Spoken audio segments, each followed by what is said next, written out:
Tonight, we can exclusively reveal the Commonwealth Games Federation Chief Executive, Katie Sadler, is set to be invited to give evidence before a federal Senate inquiry investigating Daniel Andrews' decision to cancel the 2026 Commonwealth Games. She's due to arrive in Australia next month. Let's bring in my panel now. National Party Senate Leader Bridget McKenzie, great to see you. And Labor MP for Parramatta, Andrew Charlton. Good to have you live in studio. It's great to be with you. Bridget, starting with you, you're the one who has really set up this Senate inquiry to investigate Dan Andrews. You did this before we even knew the Commonwealth Games were cancelled, after you noticed that there was a lack of action in the Games preparation. You are now deciding you are wanting to invite Katie, the Chief Executive, to give evidence when she's in Australia next month. Who else do you want, and what would you like to ask Katie? Yeah, thanks, Shara. You're right. The runway was getting shorter and shorter for delivery, and now we know why. And the Senate Inquiry Committee had a meeting this week, and I requested that we extend our witness list to not just include Katie, but other international stakeholders within the Federation and the sporting fraternity more broadly, but also the Victorian ministers who are responsible for the rollout of the Games.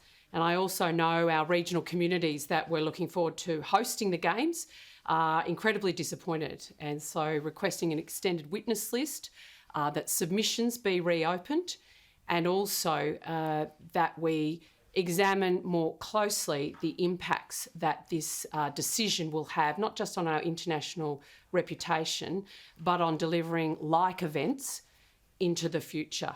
I think some of the questions that I want to ask stakeholders like Katie is what were those conversations they were having with the Victorian government? What were the figures around delivery costs? And why weren't they more aware quicker about some of the issues that were presenting themselves? I think one thing is very concerning, Shari, is just how missing in action our Prime Minister's been on this. I've heard from the UK Sports Minister hoping that Australia can have an Australian solution to what is, an incredible international incident.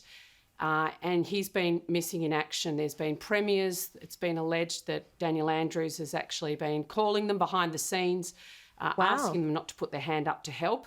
Yeah. So if that's true, that's an absolute national scandal. Okay. So there's a long way to go on this, Shari. So Bridget McKenzie just there saying publicly that she's heard that Daniel Andrews' team have been calling Labor premiers, asking them not to put their hand up for the Commonwealth Games. And she's also alleged our Prime Minister has been missing in action on this.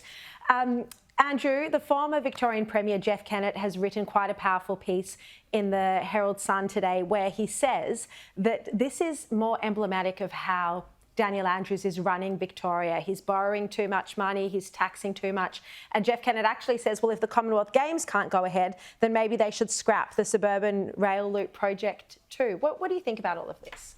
I thought it was quite a confused article by Jeff Kennett, to be honest. On the one hand, he was saying that the Victorian government is spending too much. On the other hand, he was criticising them for a big spending save involved in cancelling the Commonwealth Games. I think this is a decision by the Victorian government. They've come to the view that the Games is too expensive and they would rather spend that money on other priorities. What I find extraordinary is that the federal Liberals are now suggesting that the federal government should step in. And after complaining day in, day out about spending restraint, they're suggesting that the federal government should be spending potentially billions of dollars of taxpayer money on the Games. Is that what you're suggesting, Bridget McKenzie, that the federal government rescue the Games? I think there's two points to that, Shari. I think one, in an incident like this, it's beholden on the Prime Minister as the leader of the nation to facilitate an outcome to save our international reputation. To Andrew's point, the Premier has made the decision, the Cabinet in Victoria has made the shocking decision they have. The Games have only been not held during World War II. It's a historic decision. So it's beholden on the Victorian government and the Premier more broadly to actually turn up, show up, be accountable, be transparent and explain your decision making with figures that make sense to the Senate inquiry, and I look forward to his attendance.